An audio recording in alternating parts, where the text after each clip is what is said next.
여러분의 아침을 함께합니다. 94.5MHz YTN 뉴스 FM 신율의 출발 새 아침.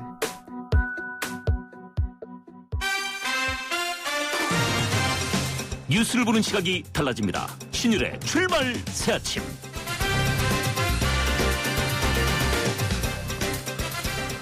총선을 앞둔 시점에서 교육이 다시 첨예한 문제로 등장하기 시작했습니다. 당장 누리과정 예산 문제가 있죠. 이 문제는 어제 오늘 문제는 아닙니다만 어제 그러니까 20일까지도 돈이 들어오지 않아서 예상 공백이 생기면서 학부모나 교사까지 피해를 볼 수밖에 없는 상황이 현실화되고 있습니다. 여기다가 박근혜 대통령이 대학 구조조정의 시급성을 역설하면서 대학 간의 구조조정뿐만이 아니라 대학 내에서의 학과 간 구조조정도 교육계의 핵심 쟁점으로 등장하고 있습니다. 대학의 구조조정 문제, 이거 시급한 것은 확실합니다.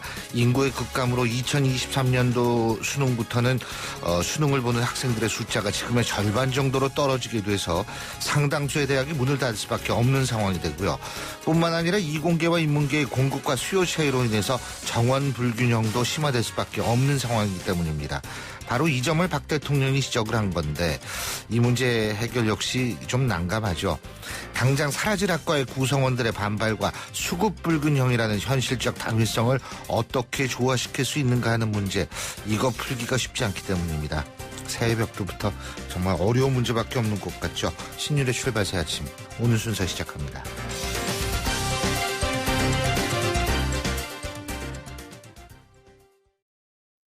2016년 새해 SM5를 만나면 두둑한 혜택이 쏟아집니다. SM5 현금 구매 고객 150만 원 특별 혜택. 밸류박스 조건 시 36개월 1.9% 금리에 100만 원 지원. SM357 고객에겐 스타일 패키지 무료 혜택이. 1월 한 달 놓치지 마세요. 일부 차종 제외. 자세한 내용은 전시장에서 확인하세요.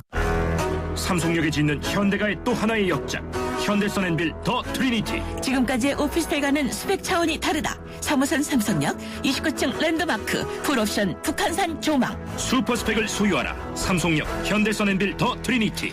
문의 1877-8838 현대 PSNC. 학교에서 학원으로 하루가 바쁜 아이들. 숲해설가 최정순 씨는 아이들과 함께 자연을 만나러 가기 위해 기프트카 쉐어링을 신청했습니다. 숲에도 배울 게 참 많지. 좋은 생각까지 나누는 모두의 차. 기프트카 쉐어링. 지금 신청하세요. 현대자동차 그룹. 야, 남자가 할 일이 얼마나 많은 줄 알아? 경기 봐야 돼, 게임도 해야 돼, 가끔 한눈도 팔고 차도 돌봐야지. 피부관리보다 하고 싶은 게 많은 남자들을 위하여 우르오스 올인원 모이스처라이저. 단 한 번으로 하루 종일 파워보스. 이것이 남자의 올인원. 남자를 아니까 우르오스. 신율의 출발 새 아침. 예, 지금까지 들어온 뉴스 정리해 보겠습니다. 백병규 시사평론가 스튜디오에 모셨습니다. 어서 오십시오. 안녕하십니까? 예. 아유, 진짜 오늘도 기온 떨어졌다 그러는데 아직도 상당히 추워요. 그렇습니다. 거기다가 일요일 날은 영하 16도까지 떨어진다 그러죠? 글쎄 말이죠. 예. 네. 자, 어쨌든 이렇게 맹추위가 계속되는데 그 아이들을 어린이집이나 유치원에 보내고 있는 학부모들 더 춥지 않을까 이런 걱정이 됩니다. 예, 지금 보육대란 21일이니까 오늘 21일 맞죠? 그렇죠. 그러니까 네. 이게 더욱더 현실화되는 것 같은데 말이에요. 맞습니다. 참 학부모들 예. 이 걱정이 클 것 같은데요. 어제부터 이제 유치원이나 어린이집부 교사들 급여가 시작된 날 아니겠습니까? 예. 이 누리과정 지원금이 끊긴 이 서울과 경기 등 그 일부 지역에서는 그 당장 이제 발등에 불이 떨어진 셈인데요. 예. 서울 지역의 그 상당수 유치원들 교사들에게 임금 지급이 미뤄질 수 있다고 통보를 했고요. 또 그 학부모들에게는 그 누리과정 지원금 중단에 따라서 그 부족한 납입금 월 22만 원을 인상한다는 고지를 그 다음 주에 내보내기로 했다는 소식이죠. 예. 유치원들은 현행법상 원칙적으로 금지되어 있는 그 차입 경영을 좀 한시적으로 허가해달라. 이렇게 이제 그 서울교육청에 보증을 요청을 했는데 그러나 그 교육청 담보대출은 법인이 운영하는 것만 가능하다고 합니다. 그래서 그 교육청은 이러지도 저러지도 아직 뭐 결정을 하지 못하고 있다고 하네요. 오늘 이준식 교육부 장관이 교육감들하고 만난다고 그러던데. 네, 오늘 오후 그 부산에서 열리는 그 전국 시도교육감 협의회 그 총회에 그 참석할 예정인데요. 예. 그러나 뭐 어떤 좀 진전이 이루어질 수 있을지는 상당히 좀 의문입니다. 왜냐하면 교육감들은 그 추경 예산 편성을 이제 요청하고 있는데 교육부는 일단 그 내부 보유금이나 준 예산 등을 그 급한 불부터 끄고 보자 이런 입장이어서 네, 이 교육부에서 뭐 별다른 제안을 하지 않는 이상 합의 도출은 좀 쉽지 않을 것 같다는 전망이죠. 자, 그리고 요새 그 서명운동이 이루어지고 있지 않습니까? 그 경제 활성화법하고 뭐 이런 거요. 근데 이제 뭐 이 삼성그룹도 여기 적극적으로 아마 동참하고 있는 모양이죠. 네, 그 삼성그룹이 이제 맨 앞에 나선 셈인데요. 예. 주요 그룹 가운데 그 삼성그룹 사장단이 그 처음으로 어제 그 민생구하기 입법 촉구 1000만 서명운동에 동참을 했습니다.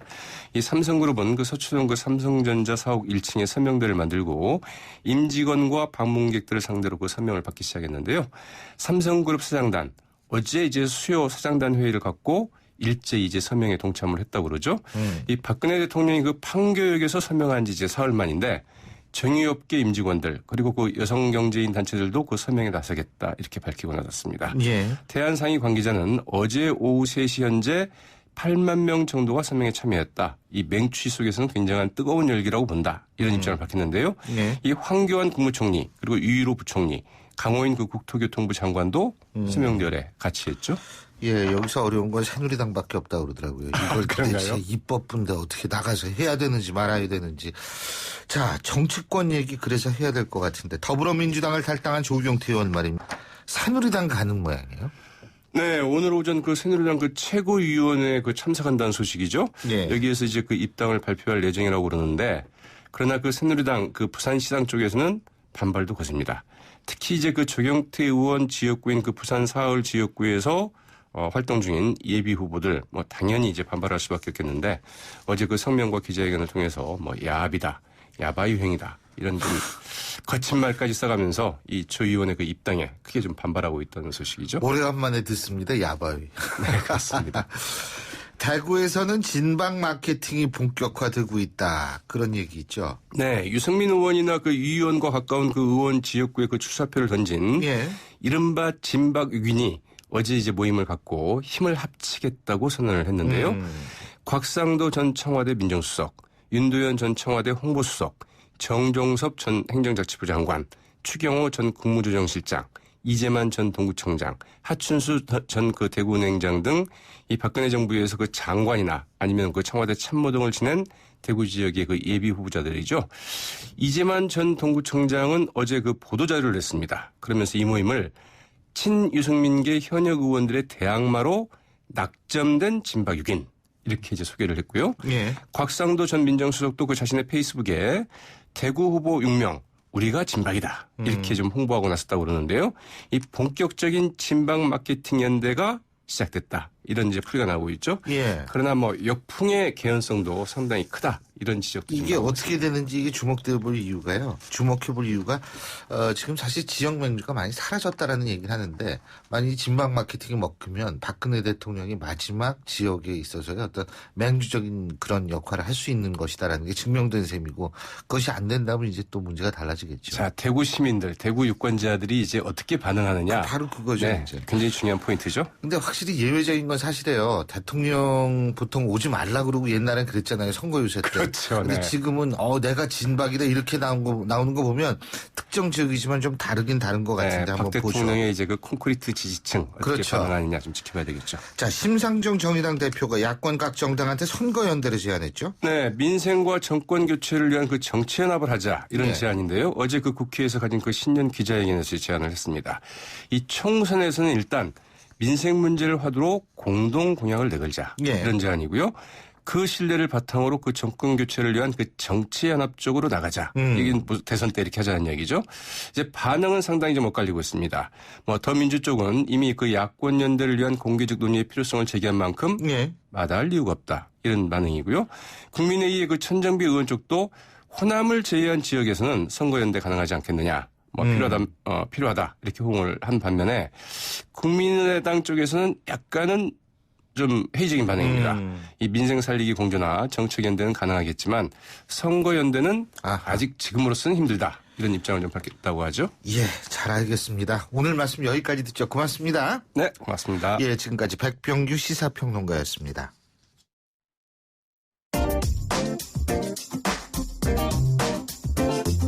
여러분이 지금 듣고 계신 주파수는 FM 94.5MHz입니다.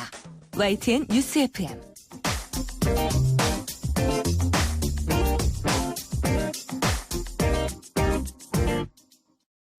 예, 어제 국정원에서 국회에 아마 보고한 모양입니다. 지금 국내에서 일한 외국인 근로자 가운데 7명이 IS 가담자로 적발됐다. 이 IS 여러분 다 잘 아시죠? 이슬라믹 스테이트. 그러니까 이슬람 국가라는 그 단체들 지금 뭐 세계 테러의 거의 중심에 서 있다 이렇게 볼 수 있는데 자, 이 부분에 대해서 일단 오늘 얘기를 좀 들어보겠습니다. 국회 정보위 여당 간사를 맡고 계시죠. 새누리당 이철우 의원 전화 연결합니다. 안녕하십니까? 예, 안녕하세요. 예. 자, IS 가담자가 7명이다. 우리나라에서 일했던 외국인 근로자라는 거죠? 예. 예. 우리나라에서 이제 일했던 근로자, 먼저 번에 이제 대구에서 일했던 근로자가 1명 사망했는 사람을 포함해서 7명. 그렇게 새로 나타난 사람은 6명이죠. 그래서 이분들을 어떻게 이제 우리나라에 일하다 갔는서 IS에 갔는지 파악했느냐 하면은 우리나라에서 취업 비자를 받고 와가지고 예. 아직 3년이 안 됐는데 중간에 나간 사람들을 체크를 했어요. 하니까 그래서 나갔기 때문에 그 나라 정보기관과 협조를 해가지고 이 사람들 어디에 가 있느냐, 본국에 가 있는지 또 다른 나라 갔는지 그 추적을 하다 보니까 터키를 통해서 시리아로 간 그런 사례가 나타난 거예요. 그게 6명이 더 IS로 갔다. 이렇게 그 나라 정보기관과 협조를 해서 알게 된 겁니다. 예. 근데 그 이 의원님 지금 말씀하셨듯이 3년이 안 된 사람들을 체크했다. 그거 왜 그랬을까요? 3년이 안 된. 중간에 이제 우리나라 비자를 받고 이제 3년 비자를 받고 오잖아요. 예. 취업 비자를 받고 왔는데 중간에 돌아간 사람들이 그러니까. 근데 왜 중간에 IS에 가담하려고 중간에 이제 돌아간 사람을 전수 체크를 한 거죠. 예. 이 사람들 왜 돌아갔는지. 그래 하니까 거기에서 이제 외국에 그래서 우리나라 사람 들어와가지고 일을 하다가 중간에 1년을 놔두고 갔다든지 6개월 놔두고 갔다든지 이래 돌아간 사람들 체크를 해보니까 그 나라 가서 사는 사람도 있고 그래서 이런 사람들은 행방불명이다 소재에 파악 안 된다 해가 그 나라 정보기관에서 체크를 하니까 터키를 통해서 IS로 간 그것이 파악된 것만 6명이 더 있다. 그래서 다른 사람이 이제 계속 추적 정오니까 더 있는지도 모르죠. 그러니까 3년을 넘겨가지고 이제 그 계약 기간 다 만료돼서 돌아간 사람들도 그런 사람에 대해서는 체크를 못 했고요. 가능한 거 아닙니까 어쨌든. 그래서 그죠? 체크하려고 하면 많겠지만 숫자가 워낙 많아요. 수십만이 되는데 예. 그걸 다 전수조사하는 거는 굉장히 힘이 들잖아요. 자, 그래서 예. 중간에 돌아간 사람 이상한 좀 징후가 있는 사람들 그런 사람들만 파악을 해보니까 이렇게 나타났답니다. 예. 자, 이철우 의원께서도 국정원에 몸담고 쭉 계셨었는데 예. 그렇다면 국정원이 당연히 그 6명이 국내에서 어떤 사람들과 접촉을 했는지 이런 부분도 지금 파악을 하고 있는 건가요? 계속 이제 파악을 하죠. 그 사람들이 어디에 있었느냐. 예. 물론 부산도 광주도 뭐 이런 지역마다 다 다르게 있었더라고요. 있었는데 접촉했던 사람이 어떤 사람들이고 무슨 일을 했고 어떤 내용을 했는데 사실상 잘 파악이 안 되는 거예요, 그게. 그래서 이제 통신 관련 감청을 한다든지 자금 추적 이런 걸 해봐야 되는데 그런 게 잘 안 되고 있다는 현실입니다. 자, 그 부분은 제가 좀 이따 여쭤보고요. 지금 가장 우리 국민들이 관심을 갖고 있는 부분이라는 건 이 외국인 근로자분 이 사람들이 우리나라에서 있다가 돌아가가지고 시리아로 가서 IS에 가입을 했는지 아니면 IS에 그전부터 가담을 하고 있다가 우리나라에 들어왔다가 다시 시리아로 복귀를 한 건지 이 부분도 국정원이 밝힌 게 있습니까? 그것도 이제 현재 추적을 하고 있는데 그게 참 힘드는 게 이 사람들이 여기 있을 때 내용을 정확하게 그 사람들 외국인 근로자들이 많이 와 있잖아요. 지금요. 그렇죠. 한 150만이 와 있고 이슬람 국가에서 온 사람들 15만 5천 명이 되는데 예. 일일이 파악하는 건 힘들지 않겠습니까? 예. 그래서 이 사람들이 통신을 주고받았다든지 이런 이상한 징후가 있어야지 파악을 해가 먼저 번에 뭐 IS 길을 흔들렀다든지 이런 사람들은 체크가 돼서 경찰에서 조사를 하는데 예. 조용히 있다가 일만 하다가 SNS 왔다 갔다 한 사람들은 체크가 안 되기 때문에 이렇게 돌아간 사람들 그 중간에 돌아간 사람 체크해서 지금은 이 사람들이 국내에서 뭘 했는지 계속 추적을 하고 있죠. 그래서 우리나라도 이 테러 관련해서 안전지대가 아니다. 예. 우리나라 사람들도 자생적으로 IS에 가입하려고 하는 사람들이 예. 2명이나 작년에 만류가 됐는데 그중에 한 분이 20대 여성이라고 어제 밝혀졌잖아요. 예. 여성도 20대 여성도 있고 그리고 지금도 SNS 상에 이 사람들이 IS를 지지한다든지 이런 내용들을 많이 띄우는데 그게 익명이잖아요. 그렇죠. 익명으로. 그런 사람을 찾기가 굉장히 힘듭니다. 그래서 국정원에서 요구하는 게 국정원이 현재 테러 관련 정보를 수집하도록 법으로 돼가 있습니다. 있는데 예. 그 수집하는 도구가 없는 거예요, 지금. 도구가 뭐냐 하면은 통신 감청을 할 수 있어야 되는데 그걸 못하게 돼가 있습니다. 현재 법이 안 돼가 있습니다. 그리고 자금 추적도 못하게 돼가 있고. 예. 그래서 그걸 달라고 지금 계속 요청을 하는 거예요. 예. 테러법의 가장 중요한 부분이 그 두 가지 부분입니다. 테러 정보를 수집할 수 있도록 해달라. 예. 예.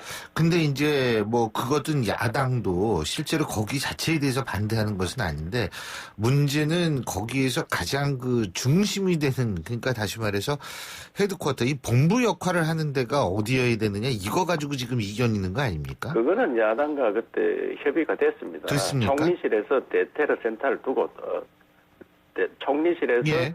그 가교 역할을 다 할 수 있도록 중심 역할을 할 수 있도록 하고 단지 국정원은 정보 수집만 한다.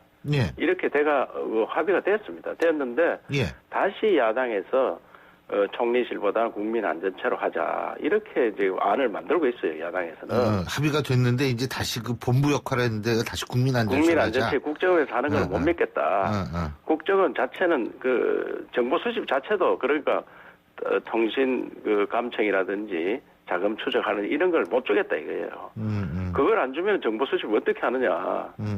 그래서 그것 때문에 다툼이 있고 국민안전처에서 그런 역할을 해라. 그럼 만약에 국민안전처에서 그런 역할을 한다면 이번 같은 경우에 외국 정보기관과 협력을 해서 이런 사람을 찾아내고 하잖아요. 예. 또 외국에서 들어온 사람도 그 정보기관에서 연락이 옵니다. 이런 사람이 한국으로 간다. 그런 역할을 외국 정보기관의 역할을 유대를 해야 되는데 그게 국민안전처에서 할 수가 있습니까? 국민안전처에서도 우리는 못하겠다 이렇게 이야기를 했습니다. 그래서 한사코 야당에서는 국정원은 믿을 수 없으니까 국민안전처로 줘야 된다. 이렇게 해서 지금 협상이 안 되는 겁니다. 근데 제가 궁금한 게요. 예. 이게 예를 들면 총리실이 뭐 그 헤드쿼터 역할을 하든 아니면 국민안전처가 하든 간에 예? 국정원이 그 안에 들어가 있는 건 사실 아닙니까? 아니 국정원이 못하고 하는 거예요. 국정원이 파견 안 된다 이런 이야기예요. 국민안전처 혼자 해라? 그렇지. 국민안전처에서 그런 역할을 해라. 이렇게 하는 거예요. 그러면은 아니 총리실로 했을 땐 국정원도 들어가고요. 국정원에서는 대책위원으로 들어가는 겁니다. 대책위원으로. 대책위원회 위원장이 총리가 되고 위원이 되고 거기에 담당자가 나오고 이래 되는데 예. 국민안전처가 되면 그게 힘드는 거죠. 예. 그 지금 이 통신감청, 자금 추적 이런 부분이라고 얘기를 하는데 통신감청 같은 경우에도 이제 야당 같은 경우에는 이제 무차별적인 어떤 그런 통신감청이 이루어질까 봐 걱정하는 거 아니겠어요? 그래서 이것을 이제 우리 국민들께서도 이해를 잘 하셔야 되는데 통신감청을 한다는 것은 과거에 국정원에서 자기들이 장비를 설치해놓고 자기들이 막 이 사람 저 사람 감청하는 게 아니고요. 도청, 감청 그게 아니고 정식 영장을 발부받아서 통신회사로 하여금 이런 사람들에 대해서 감청을 해가지고 자료를 넘겨달라 이런 거예요. 그러니까 영장을 발부받아야 됩니다. 그것도 대상이 누구냐 딱 정해져 있어요. 유엔에서 지정한 테러 단체 조직원 또 추종자 그 몇 사람 안 됩니다. 우리나라에 들어와 있는 사람들. 예. 그래서 무슨 인권 침해가 됩니까? 그 사람들 몇 사람 인권 보호하려고 테러 무방비로 두어서 되겠습니까? 예.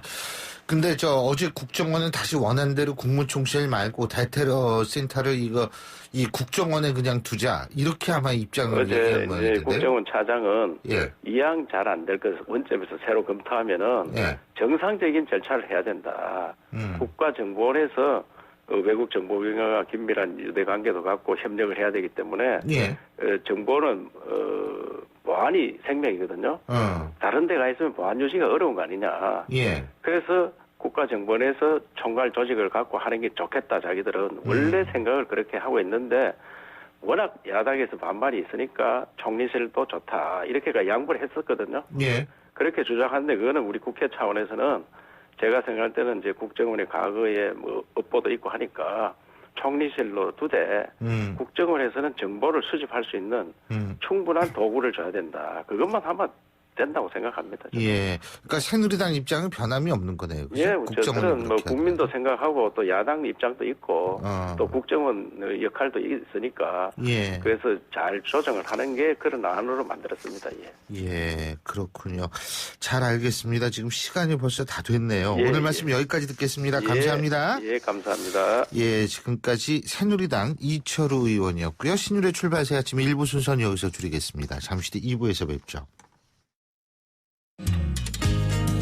생각에 여유가 있어야 한다. 오로지 자신으로만 채워지면 해낼 수 없다. 중국 거대 미디어 그룹인 알리바바 그룹의 마윈 회장이 한 말입니다. 마윈 회장은 10주년 창간식에서 짙은 화장과 로커 복장으로 라이온킹의 주제곡을 부르는 기행을 보여주기도 했는데요. 열심히 일하는 만큼 자신의 취미 생활을 즐기는 모습으로도 유명합니다. 일과 휴식이 비례할 수 없다는 것은 이제 낡은 생각입니다. 효율적인 업무 시스템과 휴식의 공존, 대한민국 직장인의 꿈입니다. YTN 라디오 직장문화 개선 캠페인은 U+ 비즈 스카이프와 함께합니다.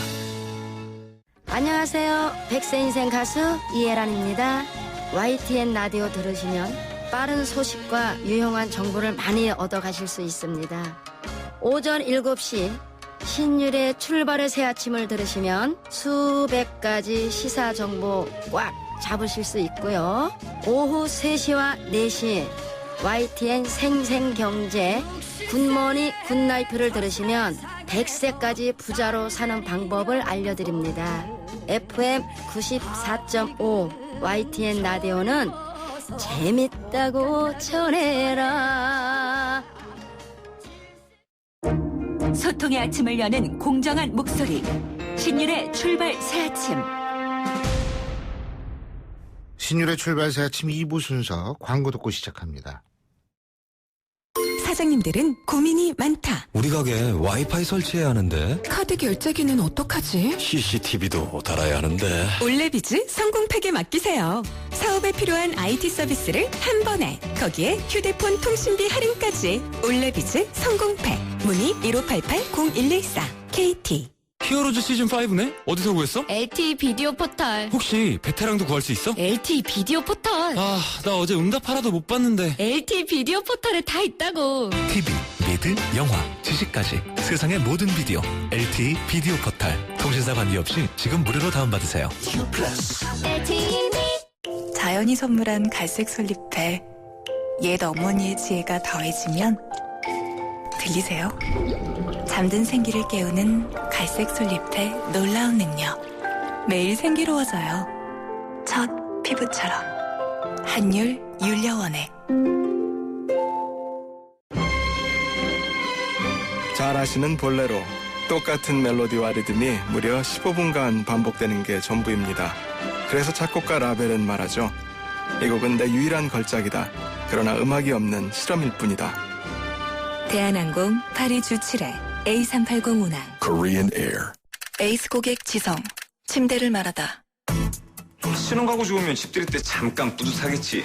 근데 침대 좋아봐. 아침마다 몸이 뿌듯할걸? 잡았으면 알 텐데. 침대는 가구가 아니다. 침대는 에이스다. 에이스 침대. 상큼발랄 대학생도, 개성 만점 전문가도, 능력 탑재 직장인도. 하이마트 PC대전에서 자신만의 PC를 찾아보세요. 1월 15일부터 2월 25일까지 자세한 행사 내용은 매장에 문의하세요. 수지처럼 스마트한 선택. 하이마트. 겨울이 가기 전 스키장으로 가족여행 어떠세요?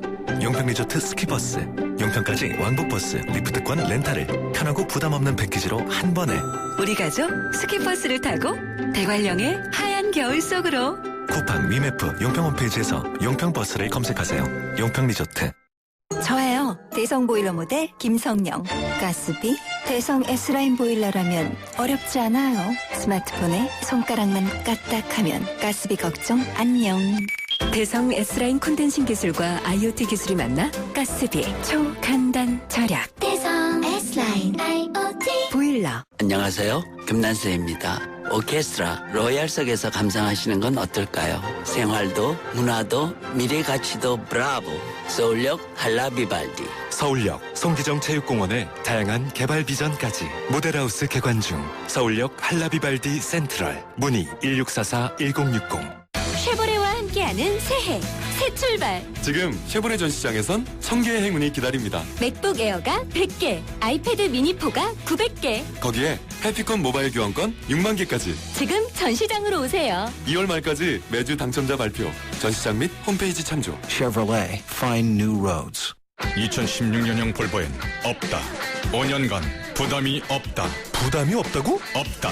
5년 10만 킬로미터, 보증기간 연장은 물론 소모성 부품까지 서비스해주니까. 와우, 시작부터 새로운데? 볼보에게 이 정도는 새로움도 아니다. 2016년형 전차종 대상, 전시장에 문의하세요. Volvo. 야, 남자가 할 일이 얼마나 많은 줄 알아? 경기 봐야 돼, 게임도 해야 돼, 가끔 한눈도 팔고 차도 돌봐야지. 피부관리보다 하고 싶은 게 많은 남자들을 위하여 우르오스 올인원 모이스처라이저. 단 한 번으로 하루 종일 파워보스. 이것이 남자의 올인원. 남자를 아니까 우르오스. 네, 출발 새 아침.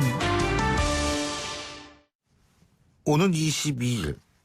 그러니까 내일일 겁니다. 내일이죠. 더불어민주당 김종인 위원장이 이끄는 선거대책위원회가 본격적으로 가동될 예정인데 선대위가 안정이 되면 물러난다는 문재인 대표. 그렇다면 과연 언제 이제 사퇴 시기가 되는지 이런 부분도 궁금하고요. 어제 동아일보와의 인터뷰에서 새누리당 과반 의석 저지를 확보 저지를 하지 못하면 거의 정계 은퇴를 하겠다라는 그런 얘기도 지금 보도가 되고 있습니다. 이런 부분부터 시작해서 현안 좀 알아보겠습니다. 문재인 대표의 대표적인 측근이자 지금 또 더불어민주당 전략기획위원장을 맡고 계신 분이죠. 더불어민주당 진성준 의원 전화 연결합니다. 진 위원장님 안녕하세요. 네, 안녕하십니까. 예. 진성준입니다. 예. 자, 우선 조경태 의원 얘기부터 좀 여쭤볼게요. 오늘 새누리당 가는 모양이에요? 예, 아침에 보도를 보니까 오늘 열리는 새누리당 최고위원회에 참석한 후 곧바로 입당 절차를 밟을 것이라고 하더라고요. 예. 예, 저도 보도를 보고 그렇게 예상하고 있습니다. 예, 어떤 생각이 드십니까? 글쎄요, 평소에 조경태 의원이 했던 언행들을 보면 우리 당의 정체성이나 정치 노선에는 부합하지 않고 오히려 새누리당과 아주 유사한 그런 입장을 가지고 계셨어요. 예. 그래서 어쩌면 제자리 찾아가는 게 아닌가 이런 생각도 듭니다. 근데 일각에서는 지금 조경태 의원 때문에 이 낙동강 벨트가 무너졌다 이런 평가라던데요. 조경태 의원 때문에 낙동강 벨트가 다시 살아날 이유는 없습니다. 조경태 의원이 우리 당의 선거에 도움이 되는 분이 결코 아니었고 오히려 우리 지지자들에게 많은 실망감과 상처만을 줘왔습니다. 선거에서도 별로 도움이 되지 않습니다. 그러니까 나갔다 이거는 알터니까 그냥 빠졌다 이렇게 생각하시는 거예요? 부산 지역의 지역위원장들이 모두 모여서 그런 입장을 낸 것으로 압니다. 예. 오히려 당의 해악적인 존재였다라고 예. 하는 것이 전반적인 평가입니다.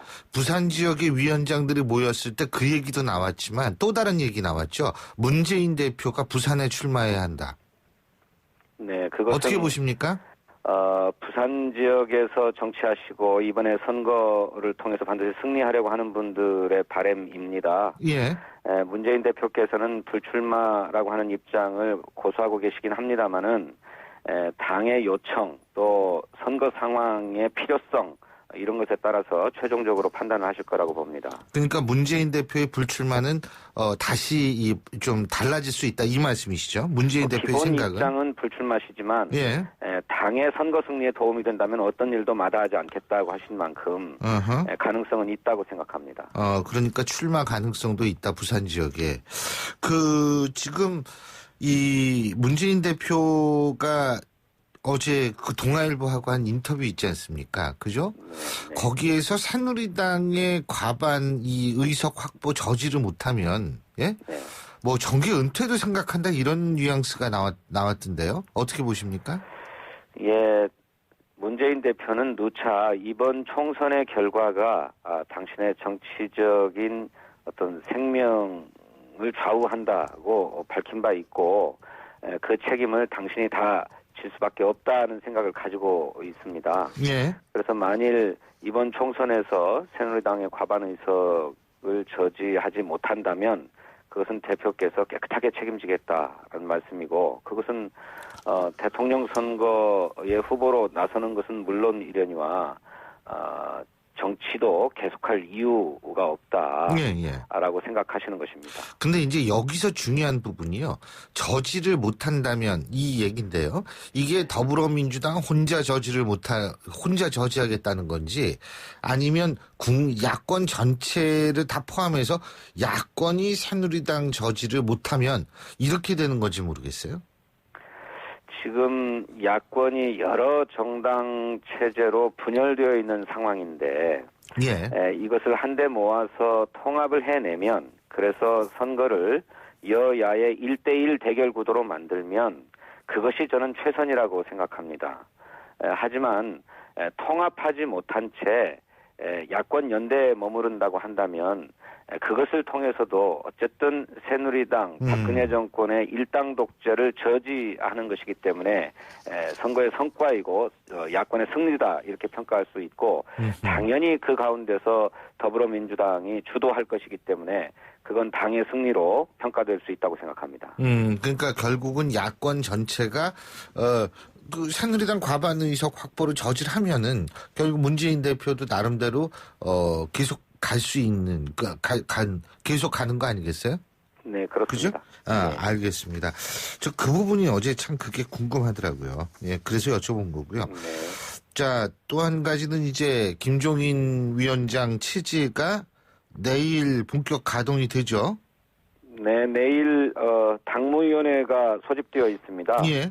원래 선거대책위원회의 설치와 또 인선의 권한은 당무위원회가 가지고 있습니다. 그래서 당무위원회에서 선대위 구성안이 의결되면 그때부터 선거대책위원회가 공식적으로 출범하게 됩니다. 그러면은 그때부터가 문재인 대표가 얘기하는 선대위가 안정되는 시기입니까? 그런데 다만 지금 대표께서 사퇴 의사를 밝혔고 최고위원회도 그에 따라서 모든 권한을 선거대책위원회에 이양하겠다는 입장인 만큼 당무위에서 선대위가 출범하는 것으로 종료되는 것은 아니고요. 중앙위원회를 열어서 선대위가 명실상부한 당의 지도부다라고 하는 점을 인정하는 결의가 필요합니다. 그래서 당무위원회 이후에 중앙위원회를 열어서 중앙위원회에서 선거대책위원회의 권한을 확인하는 그런 의결 절차가 있어야만 선거대책위원회가 안정되었다 이렇게 평가될 수 있을 것입니다. 중앙위는 언제 열려요 그러면? 중앙위원회 법적 소집 요건은 소집일 5일 이전에 공고하도록 되어 있습니다. 그러니까 내일 당무위원회에서 중앙위원회 소집을 의결하게 되면 빠르면 5일 후인 27일 또는 28일 경이 될 거라고 생각합니다. 그러면 이제 문재인 대표가 사퇴를 하게 된다 이 말씀이시죠, 그죠? 네, 그렇습니다. 그러니까 한 다음 주 정도에는 사퇴한다 이 말씀이신데. 예, 빠르면 그렇게 될 것입니다. 예. 자, 그러면 이제 모든 공은 김종인 위원장으로 넘어오게 되지 않습니까? 네. 근데 김종인 위원장에 대해서 지금 공격이 많아요. 예? 뭐 안철수 의원은 김종인 선대위원장에 대해서 노무현 대통령이 살아계셨다면 반대했을 거다. 살아남기 위해서 수당 방법 가리지 않고 있다. 어떻게 보십니까? 안철수 의원께서 그런 말씀을 하실 입장이 아니라고 생각합니다. 예. 안철수 의원은 국민의당에 김종인 위원장을 영입하기 위해서 많은 노력을 기울였던 것으로 알고 있고, 예. 또 안철수 의원은 그분을 정치적 멘토로 삼아서 경제 정책 등 여러 가지 정치 사안에 대해서 자문을 구해왔던 것으로 알고 있습니다. 예. 그런데 갑자기 김종인 위원장이 더불어민주당에 합류해서 선거대책위원장을 맡게 되니까 태도를 돌변해서 그런 정치적 공격을 하고 있는데, 예. 그건 안철수 의원이 앞뒤가 다른 언사죠. 근데요, 지금 김대중 대통령 쪽에 있는 인사분들도 국보위 전력 가지고 좀 얘기를 하고 있는 것 같더라고요. 그러니까 예를 들자면은 지금 김대중 아카데미 원장을 지내시고 계시죠? 김성재 원장 같은 경우에도 보도 자료를 내서 김 위원장 영입은 피땀 흘려 일으킨 민주주의와 정의의 역사, 김대중 대통령과 노무현 대통령을 배반하고 광주 5.18 민주화 운동에서 희생당한 영령을 모독하는 행위다. 이렇게 지금 얘기를 하는데 이 부분 어떻게 보십니까? 그런 입장이 있을 수 있다고 생각합니다. 그런 것은 당연히 그런 비판이 있을 수 있고 그런 점을 또 겸허하게 수용해야 될 대목도 있다고 생각하는데, 다만 안철수 의원과 국민의당 측에서 김종인 의원의 그런 과거 전력을 문제 삼고 하는 것은 자가당착이다라고 하는 것입니다. 그러니까 문제 제기는 가능하지만 누가 얘기하느냐에 따라서 상황은 달라질 수 있다, 이 말씀이시죠? 그렇습니다. 예. 자, 김종인 위원장, 지금 친노 패권주의를 뿌리 뽑겠다. 내가 뽑지 않으면 여기 들어오질 않았다. 지금 이 얘기를 하거든요. 네. 어떻게 보세요? 당 바깥에 오래 계셨던 분이기 때문에 이른바 친노 패권주의를 얘기하면서 탈당하는 의원들의 얘기이기 때문에 김종인 위원장도 저희 당에 무슨 친노 패권주의가 있는 모양이다 이렇게 짐작하고 생각하실 수 있습니다. 하지만 당에 들어와서 당이 실제로 어떻게 운영되는지 보고 나시면 친노 패권주의라고 하는 것이 그야말로 정치적 명분을 위한 수사에 불과하다라고 하는 사실을 곧바로 인식하실 수 있을 거라고 생각합니다.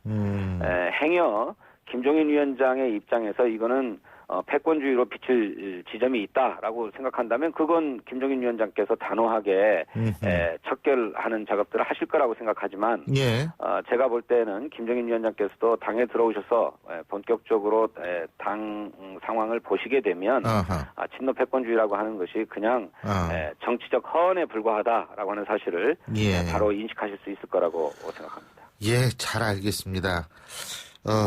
어쨌든 선거 얼마 남지 않았는데 그때까지 여당 야당 할 것 없이 좀 공정한 룰에 의해서 게임을 했으면 좋겠고요. 오늘 말씀 시간 관계상 여기까지 듣겠습니다. 고맙습니다. 네, 감사합니다. 예, 지금까지 더불어민주당의 진성준 전략기획위원장이었고요. 신율의 출발 새 아침 2부 순서 여기서 줄입니다. 전 8시 10분 3부에서 뵙죠.